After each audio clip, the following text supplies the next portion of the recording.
Since taking office 50 days ago, Mayor Walsh has continued listening, learning, and leading.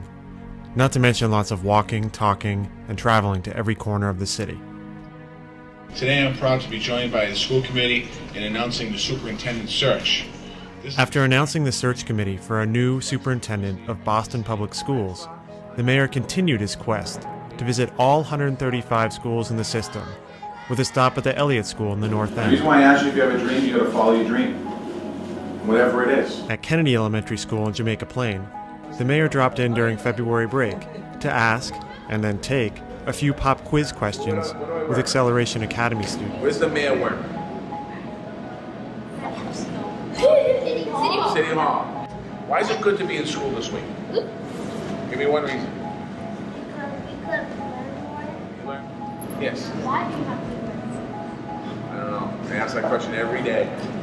When I go home, I put on my sweatpants, my sneakers, sweatshirt, baseball hat. Acceleration Academies ran in 22 schools over February break and give struggling students a chance to receive extra instruction time during vacation weeks that can equal 1 month of English language arts. Test-taking strategies on how to attack multiple choice questions, and then over here we're doing a book club. The mayor also took an opportunity to tour the future home of Boston Public Schools and an anchor in economic development in the Dudley neighborhood. Along for the tour was newly announced Chief of Economic Development, John Barrows. For the first time, my new Chief of Economic Development, John Barrows. All the efforts that are at the city to make sure that Boston is a place where everyone can succeed and there are opportunities where everyone at the table for. Chief Barrows, the new urban mechanics team, and the mayor dropped by Learn Launch, an education technology incubator, and the first in a string of visits with local entrepreneurs. We need the Boston Public Schools to become an early adopter of our young companies' technologies, to try things out. You know, one part of you had the sort of different sectors according to this.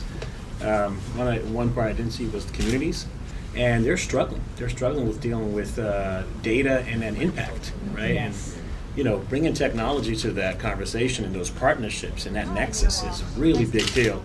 I missed you. What's your name again? I'm sorry. Yeah. Me? Rita. Rita is from Philadelphia. And Rita's here launching a company. Well, what I want to see, I want Rita's company to be successful. And then I want Rita to stay here in Boston. And I want that company to be launched in Boston, not take it back to Philadelphia. Now, she might go back to Philadelphia, but that's what we want to see happen.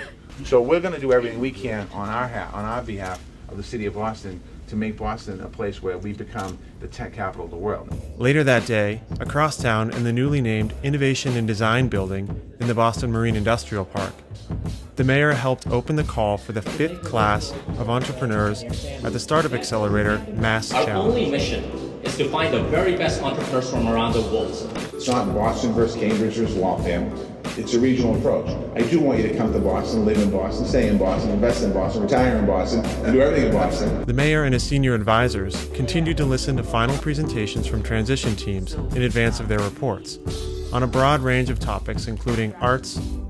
Start with, it's a great idea, how could we make it happen, and then work from there. And transportation. We think there's desperate need to increase the mode split, and that we're not done yet. While we have a good transit system, that it needs to do more. I'm not afraid to try something new. He continued to listen to faith leaders over concerns about a recent rise in gun violence. We need a long-term solution. I think the long-term solution is going to be education, but I'm going to be hiring somebody that's going to be strictly dealing with the violence in the streets. Raise your hand if you're educated here in Boston. Met with a group of young civic-minded Raise your hand leaders. if you're a woman. I just want to do that. And so I want to tell you guys a bit about Forward US. I want to tell you about issues that we're working on now, the things that we care about more broadly, and then I'm going to tell you how you can help. I know that some of the team is here and they're going to talk to you about some things that we're looking at doing here in Boston.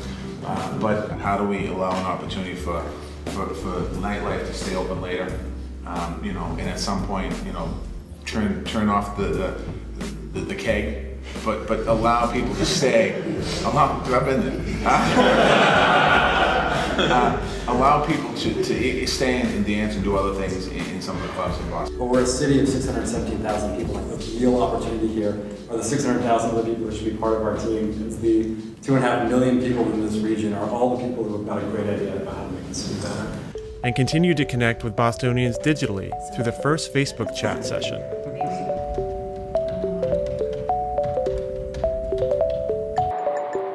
Of course, it wouldn't be a week in the mayor's office without a little bit of snow to deal with. Hi, Mayor. How are you? How's the golf?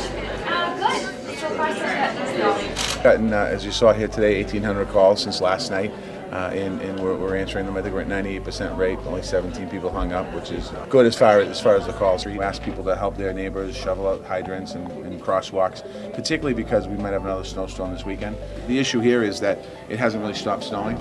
If you have ideas about behind-the-scenes stories that you want to see from City Hall, email us, tweet us, or just let the mayor know when you see him out in your neighborhood.